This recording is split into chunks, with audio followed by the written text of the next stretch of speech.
is LGB Pacheco. Good morning, everyone. I'm John Nico Sisima Franca. Hi everyone, I'm Shara Angel Cruz Paterka. Hi, I am Cedar Clyde Piliray. Hi everyone, I am Princess Alaya Marie Lafuente. Good morning, everyone. I'm Marnel Joey C. Ubota. Good day, everyone. So, I am John Paul C. Pimentel. My name is Nico Tatiso. And we are the Group 7. Hello, good morning, everyone. By the way, I am LGB Pacheco, and I am here to report about our topic, the sustainable management of tourism and hospitality. One of the strongest motivations for travel at the present time is interest in the natural environment as well as in the heritage, arts, history, language, customs, and culture of people in other countries. Travelers like to experience examples of the local arts, music, painting, sculpture, architecture, celebrations and festivals, food, drinks, and other special forms of hospitality.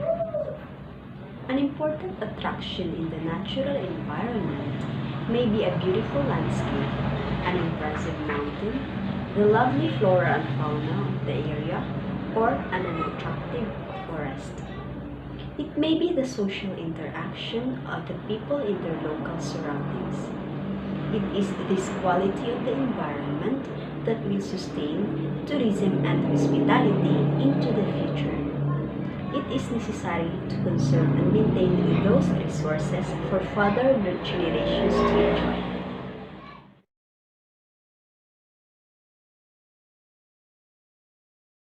The meaning of sustainable management of tourism and hospitality.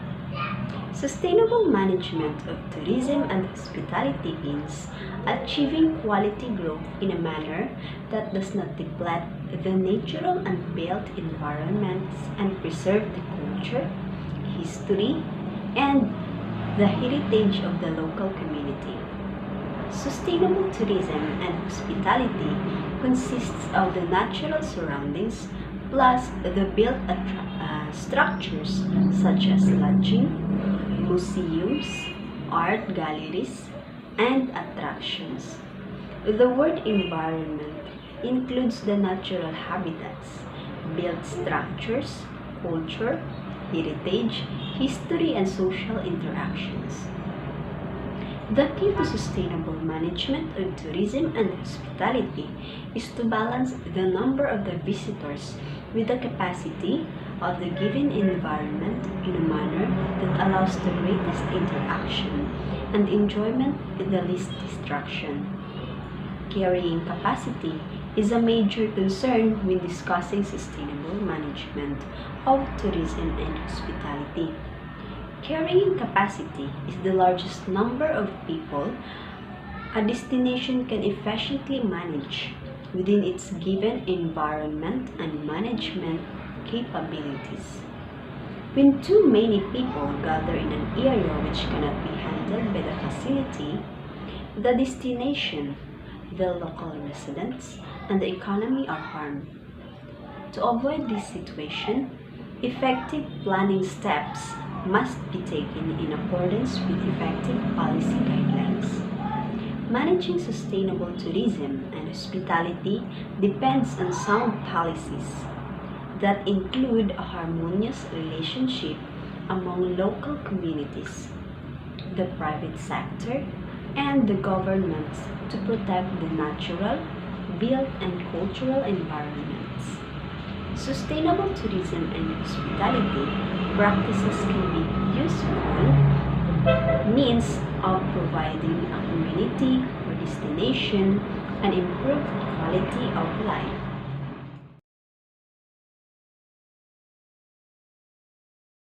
Good morning, ma'am. Good morning, classmates. I'm here to discuss what is managing sustainable tourism and hospitality. But first, we need to know what is sustainable tourism. Sustainable tourism is a continuous process of making positive impact on the environment, economy, and society.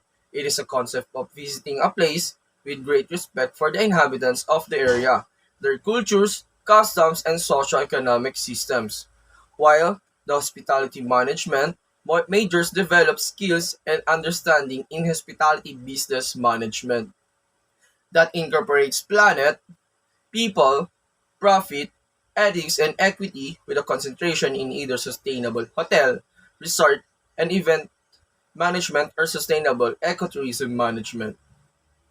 And we need to know also what is the importance of sustainable tourism. A sustainable tourism aids in making a minimum impact on the local environment and culture, as its essential tourism vision is narrower. Not only that, it helps in generating incomes and bring employment in the local communities while conserving the local ecosystems. Also, the importance of the sustainable in hospitality. Sustainable practices in a hotel have a positive impact on customer experience and their likelihood of returning. Going green leads to better loyalty of word of mouth marketing and higher customer satisfaction. And the management of sustainable tourism and hospitality. So, the sustainable tourism focuses on human activity while preserving natural ecosystems and its maintenance for future generations without compromising tourist satisfaction. Many locations greatly rely on the tourism industry and its viability. And adopted in 1999 by the General Assembly of the United Nations of World Tourism Organization or the UNWTO, its recognition by the United Nations 2 years later expressly motivated the UNWTO to promote the active pursuance of its provisions. Although not legally binding, the code presents a voluntary application mechanism through its acceptance of the role of the World Committee on Tourism Ethics, or the WCTE, to which stakeholders may consult matters concerning to the meaning and relevance of the document. The 10 principles compromises the economic, social, cultural, and environmental components of travel and tourism. Article number 1. Tourism's contribution to mutual understanding and respect between people and societies. Article number 2. Tourism as a vehicle for individual and collective fulfillment. Article number 3. Tourism a factor of sustainable development. Article number 4. Tourism a user of the cultural heritage of mankind and contributor to its enhancement. Article number 5. Tourism a beneficial activity for host countries and communities. Article number 6. Obligations of stakeholders in tourism development. Article number 7. Right to tourism. Article number 8. Liberty of tourist movements. Article number 9. Rights of the workers and entrepreneurs in the tourism industry. And lastly, the article number 10. Implementation of the principles of the Global Code of Ethics or Tourism. That will be all. Thank you.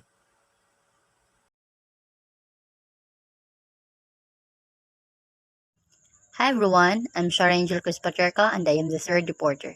My topic is what are the Sustainable Development Goals? So, the Sustainable Development Goals, also known as the Global Goals, are a universal call of action to end poverty, protect the planet, and assure that all people enjoy peace and prosperity. These 17 interconnected and interdependent goals constitute the Millennium Development Goals and include new areas such as climate change, economic inequality, innovation, sustainable consumption, and peace, justice among the priorities. The SDGs give clear guidelines and target for all countries to follow based on their own priorities and the current world environmental changes. The SDGs are an exclusive program formed to look into the root causes of poverty and bind all individuals to help alleviate it.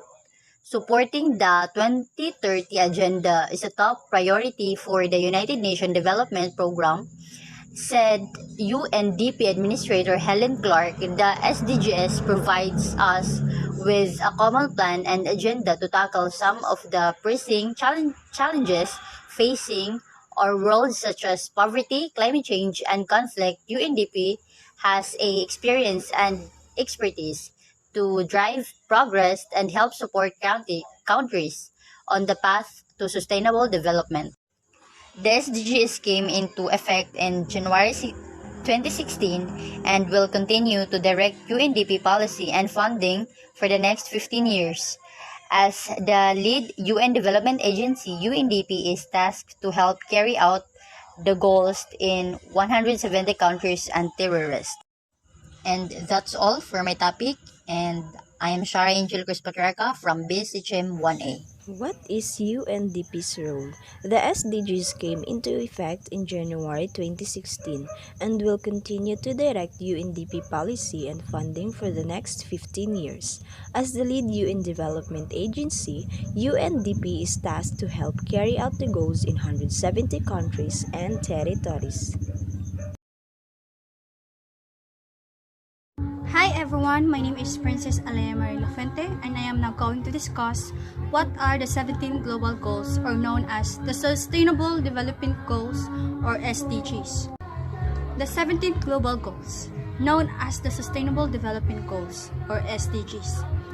It is agreed by all world leaders by 2015. They believe that by 2030, they can have the power to create a better world by this goal. It's either by governments, businesses, civil status, and the development of the general public to work together to build a better future for everyone. The number one goal that they have created is the No to Poverty. What is poverty? It's an act of justice and key to unlocking an enormous human potential. It is also a mission for them, for the SDGs, to help those hungry people, wipe out diseases, and give everyone in the world a chance to prosper and live productive and rich life. And that was their number one goal. They are focusing to end poverty, to end diseases that is commonly the problem and atubang sa atong kalibutan karon, especially this pandemic. The number two goal is the Zero Hunger. Sustainable Development Goal leaders, or the SDGs, they are promoting to end hunger. They want to help to end hunger, achieve food security, and improve nutrition and promote sustainable agriculture. They want to end this problem by supplying, or inana lang bitaw, magtabang sila by food security kanang by this wala na yung magutom, and tungod pud ana ma-end na ang problema sa kagutmon sa tibuok kalibutan. And they are looking forward from 2015 to 2030 is mabag-o na nila o mabuhat na nila. The number 3 goal is good health and well-being. SDG, they want to ensure healthy lives and promote well-being for all at all ages. Especially kanang gina-promote nila ang healthy lifestyle. Dili lang kaingon nga ka-focus lang sila sa mga gasakit nga ilang gusto tabalan, but also to encourage everyone nga mintras dili pa ta gasakit, we should follow the healthy lifestyle that need good og dapat gud nato buhaton as mga tao. The number 4 goal is the quality education. Ensure inclusive and equitable quality education and promote lifelong learning opportunities for all. Especially itong mga country na publika yung nga walay supply when it comes into school. And also, di lang kay sa school, also put sa teachers. Kaya, di ba, ang teacher is the way nga mahatag ang sakto nga education for the learners, ang mga students. So, SDG, they have their mission nga mapamugna ang quality education people by people, one by one sa mga especially sa mga bata nga maog yun ang na-right nga makakaton og quality education. Number 5 is gender equality. Achieve gender equality and empower all women and girls. Kay sagara karon ang gina-underestimate or gina-discriminate is ang mga babae or even ang mga kabataan nga mga babae, because girls is kanang known sa una na walay makaya nga kanang dili sila ka level sa boys, but little did they know na ang girls is very kaya nila buhaton ang kaya pod buhaton sa mga lalaki, and even makabuhat sila more pa. So gender equality is what they want to implement into the whole world. nga gusto sila by 2030 wala na babae o wala na mga kabataan na ginadaog-daog and equal treatment na ang tanan. Number 6 is clean water and sanitation. Ensure availability and sustainable management of water and sanitation for all. Gusto sa SDG nga by this goal is masulbaran tong mga tao or mga lugar nga nagka-problema sa tubig, sa supply sa tubig. And kung wala po kanang sakto nga supply sa tubig is dili pod siya. Dili pod nato ma-maintain mga tao ang cleanliness sa atong surroundings kay naay part sa atong palibot nga need kid kayo og tubig. So, upon having this goal about sa water, they want pod nga sabay sa pag-supply sa tubig is sabay pod ang kalimpyuhon, ang pag-maintain sa cleanliness around our surroundings. Number 7 is affordable and clean energy. Ensure access to affordable, reliable, sustainable, and modern energy for all. SDG believe that kung ang pagkaon is affordable, ang tubig is affordable pod kung magtinabangay lang. What more pa kaha ang kuryente? Ang kuryente is also one of the helpful kaayo nga butang. Especially karon nga generation is gatibente na tanan ang tao sa appliances sa atong, especially sa atong mga panimalay. So they want to promote this kind of goal nga by the year that they have estimated to have change is mahitabogit kayo siya. And that is the mission of this goal nga gusto nila maabot in the future. Number 8 is decent work and economic growth. Promote sustained, inclusive, and sustainable economic growth, full and productive employment, and decent work for all. SDG, they are promoting this kind of goal nga for sure helpful kayo sa mga tao, especially karong pandemic. Dili direct sabat, they are focusing to kanang hinahinayon nila matabangan ang tibuok kalibutan. It is where people can makapahimulos sila niini nga tabang by having this job, a decent job nga dili makaharm sa atong palibot o dili pun makaharm mismo sa tao na ilang ginatabangan. And with this, because of kanang wala siya dili siya makaharm sa bisan unsa na butang, it can lead sa kanang economic growth mismo, not just in our own environment but to the whole society that we are living. Kanang this is very helpful, especially kanang karon nga sa pandemic is kakahinay-hinay na og ka daot apil ang atong economy. They are having this goal to help not just the people itself but also ang ekonomiya nga ginapalibutan ani nga mga tao. Number 9 is industry, innovation, and infrastructure. Build resilient infrastructure, promote inclusive and sustainable industrialization, and foster innovation. With this, kani nga goal is makatabang siya sa progress sa atong community. Especially karon nga kakita nato nga gaanam-anam kaapektuhan not just with people but also atong community. Galisod ta, galisod pud ang atong community. How to provide kung unsa ang mga kinahanglan sa mga tao. Upon having this goal or achieving this goal is makatabang gid siya sa atong community. This can create jobs nga pwede i-offer sa mga tao. And with offering jobs is like they offer also equal access, especially sa mga tao nga naa sa baba ra kayo and dili sila ganahan or wala sila gahom nga gusto i-express ilang self upon engaging the self to have this kind of work that they are offering. Number 10 is reduce inequalities. Reduce inequality among all countries. Maobserbahan man nato nga makita man pud nato sa mga any social media nga naay country nga gagakabiyaan kanang as in lisod kayo. Nasa mga country nga grabe kayo ilang progress. And it's because of inequality. Kung sa tao na ay dili pagkapantay-pantay, labaw na pud ang mga country. Na apoy dili siya pagka dili pantay-pantay. Kanang like anang abi kay taga dito siya, then mo na din siya ang rason nga kanang kay abi taga dito siya gina-discriminate dayon siya. Number 11 is sustainable cities and communities. Make cities and human settlements inclusive, safe, and resilient and sustainable. Kani nga goal is ga-focus sila sa unsay gakahitabo sa una ug sa karon ug sa mga umaabot na panahon. Ang city man jud is generation time by time is naa sila pag-progress, naa sila pag-improve. But sometimes ang ilang pag-improve is dili na siya maayo, especially sa kanang community mismo nato.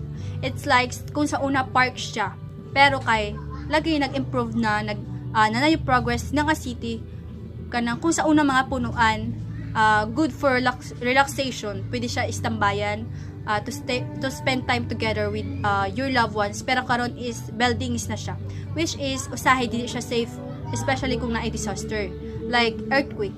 Dili na siya human friendly, and SDG they want to change that kind of problem pod. They want to maintain what is unsay naa sa una o unsa pay kanang gusto sila unsa poy mahitabo in the future. Number 12 is responsible consumption and production. Ensure sustainable consumption and production patterns. Our planet has provided us different natural resources.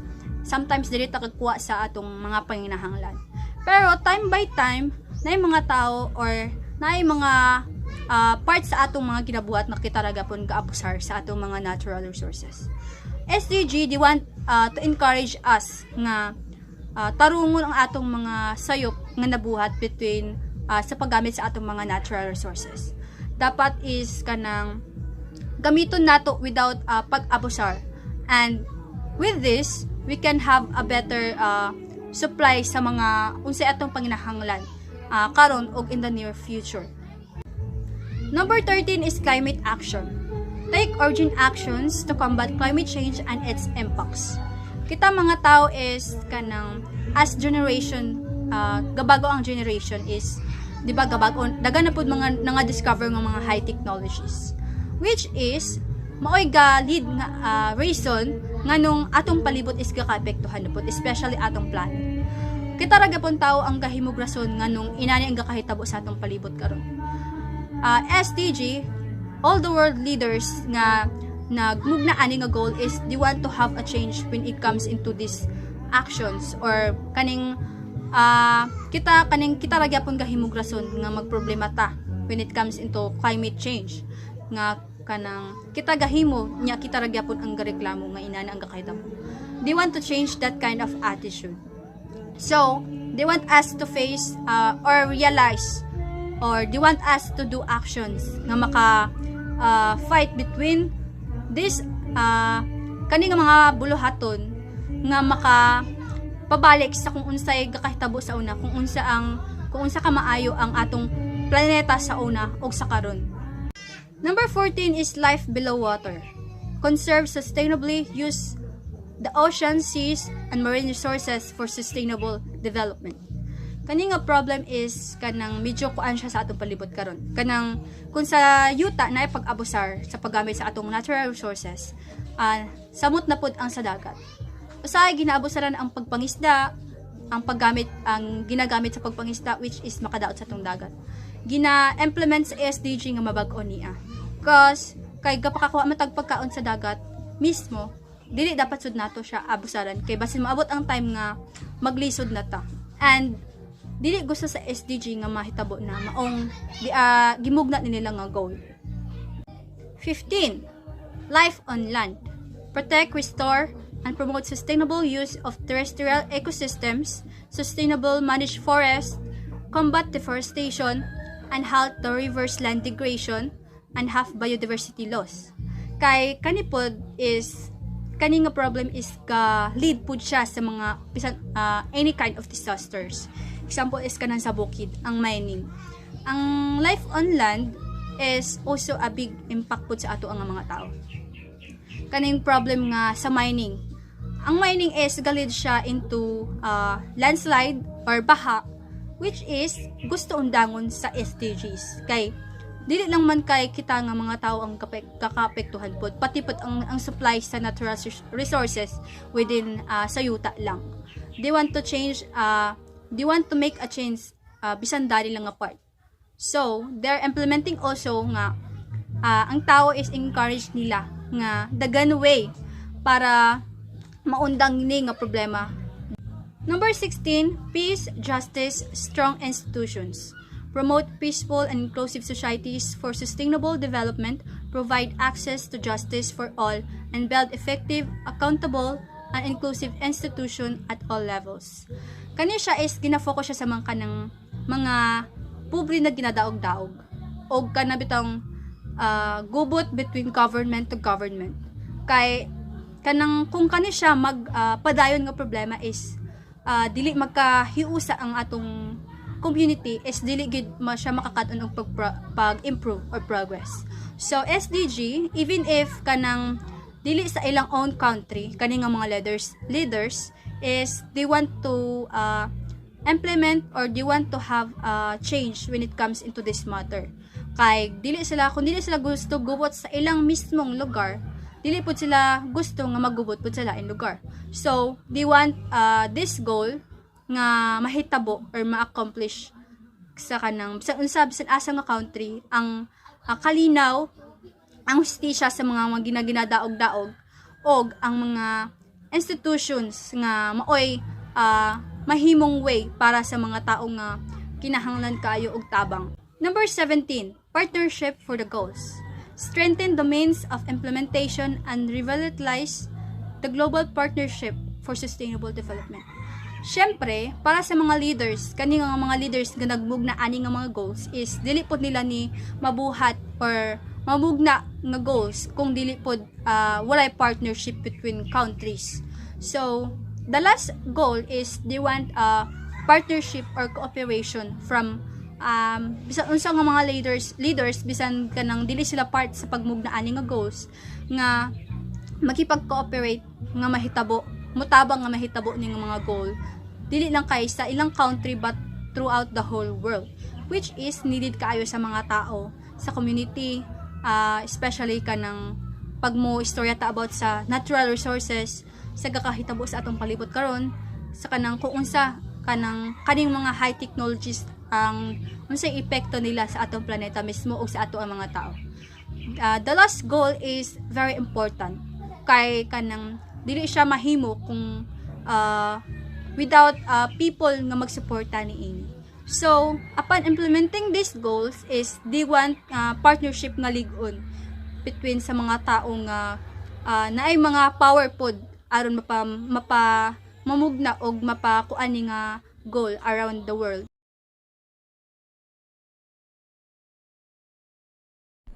The National Ecotourism Development Council of the Philippines has formulated policy statement to guide tourism and hospitality development in the Philippines. The summary of this policy is quoted below. Sustainable Tourism and Hospitality Framework. In the beginning of life and it will be until the end, people are united with nature. This is the beginning triad of time, people, and nature, the integrity of creation. Drawing from the Filipinos' mythical past of Malakas and Maganda, or the biblical story of Adam and Eve. As a fellow human being, hence the concept of equality and partnership is nothing new to the Filipino. This is the concept that is at heart of sustainable tourism and hospitality in the Philippines. Because of this unity with nature and this concept of equality and partnership, even family and community can be one in owning up the accountability to be stewards of their future, as a way of giving glory to the Creator, as a way of valuing human life and the legacy of our forefathers, and out of respect for the dignity of the human person. The aspiration of person, family, and community are the very same goals of tourism and hospitality of the Philippines. Produce better yields, have a better place to live in, and be a better person, and have a better family life.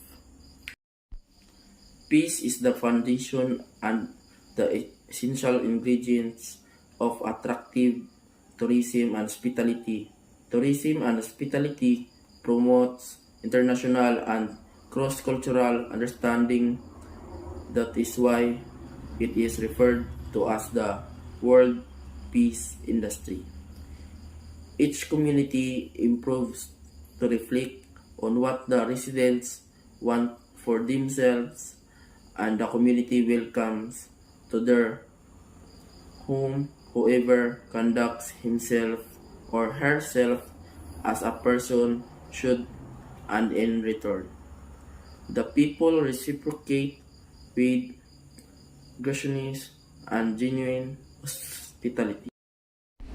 Every Filipino aspires for a well-ordered, balanced, and prosperous life. There is physical equity, good health, intellectual equity, continually expanding learning, spiritual equity, clear sense of life's purpose, and meaningful life, psychological equity, self-esteem, and positive self-concept, and financial equity, having enough money to meet the needs for subsistence. When tourism and hospitality is developed, managed, and promoted in this manner, then it will be alive, progressive, enduring, and continually beneficially, because an empowered society stewards it. Tourism and hospitality development is community sustained, and government nurtures the industry to make it global in state of mind. Truly sustainable tourism and hospitality is the Philippines' gift to the world, because it lends to the betterment of the nation.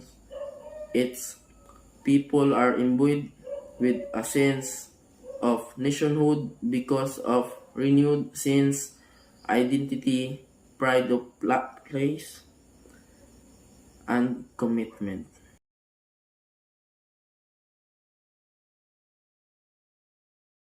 Current trends in sustainable tourism and hospitality. Conservation International and National Geographic Traveler magazine created in 2002 the World Legacy Awards to recognize outstanding business organizations and places that have contributed very much in promoting the principle of sustainable tourism. The National Geographic Traveler in March 2004 issued published criteria to measure the extent to which worldwide tourism destinations follow the best practices in sustainable tourism and hospitality development. The criteria are the following. 1. Environment and ecological quality. 2. Social and cultural integrity. 3. Condition of any historic building and archaeological site. 4. Aesthetic appeal. 5. Quality of tourism and hospitality management. And 6. Overall outlook for the future. These criteria were first used to evaluate 115 world destinations regarding their sustainability. The National Geographic Traveler published a special study on sustainable tourism practices in the national parks of Canada and the United States. This was followed by a survey in 2006 of 94 World Heritage destinations and a survey in 2007 of island destinations using the same criteria. These 4 articles have provided the needed emphasis on the impact of the tourism and hospitality industry on the natural and built environments. The concept of sustainability as a resource development and management philosophy is penetrating all the levels of policy and practice related to tourism and hospitality, from local to global. The concept of using sustainability tourism and hospitality development as an economic stimulus to achieve growth while maintaining the natural and built environment is receiving much attention from industry, government, and academic sectors.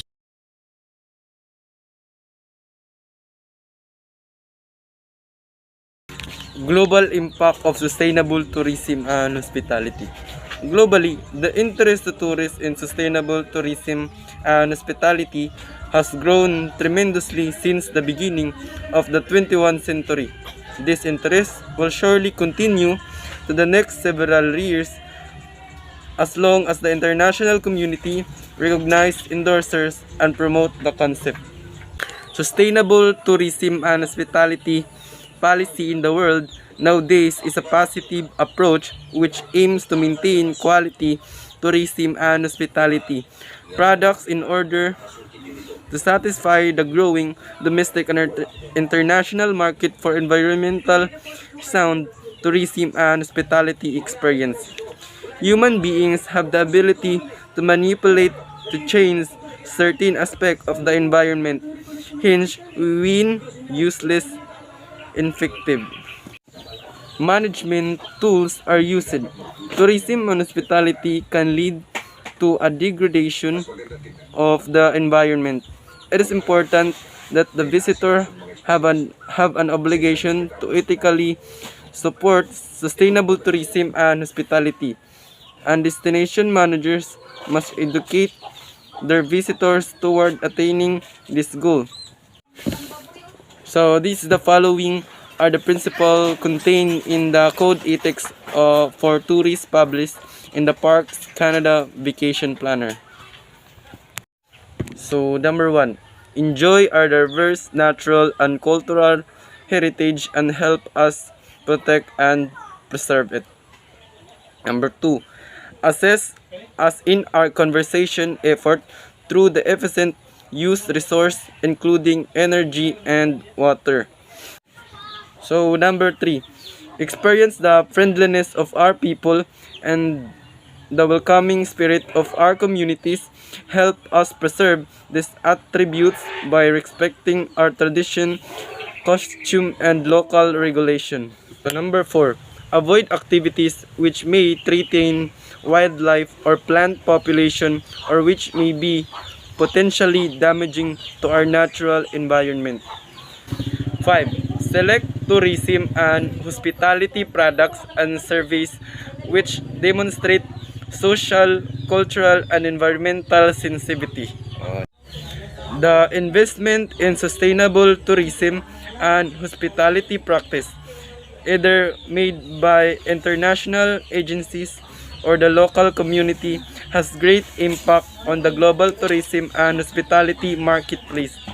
Many international programs have been organized to support sustainable tourism and hospitality.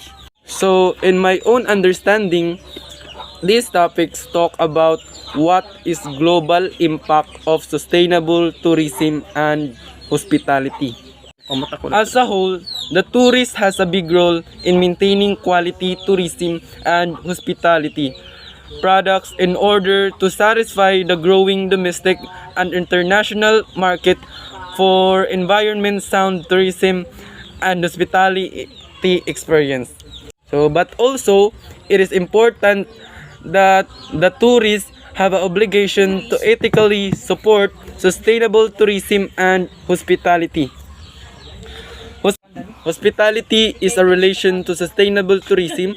The tourist must care the environment with ethics by means of the maintaining the environment ethically and supporting local product. As a result, it helps to sustain tourism, which the main impact of this is giving jobs to locals and promoting local diversity. The benefits of sustainable tourism and hospitality.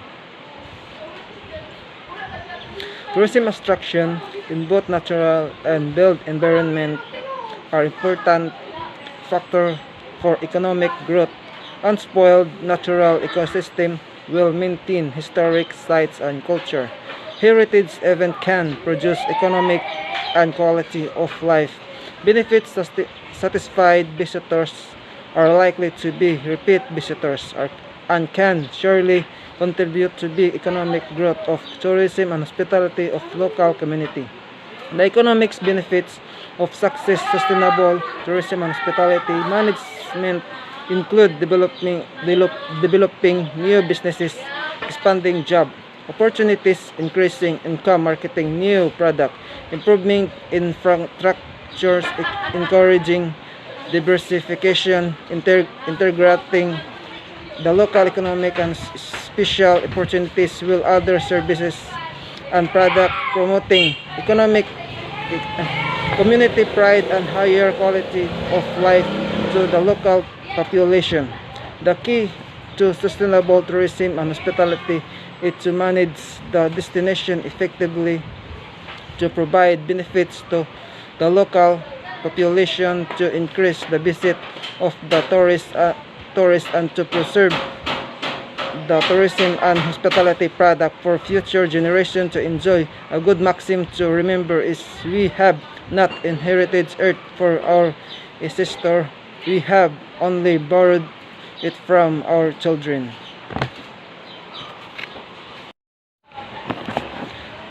Explain the benefits of sustainable tourism and hospitality.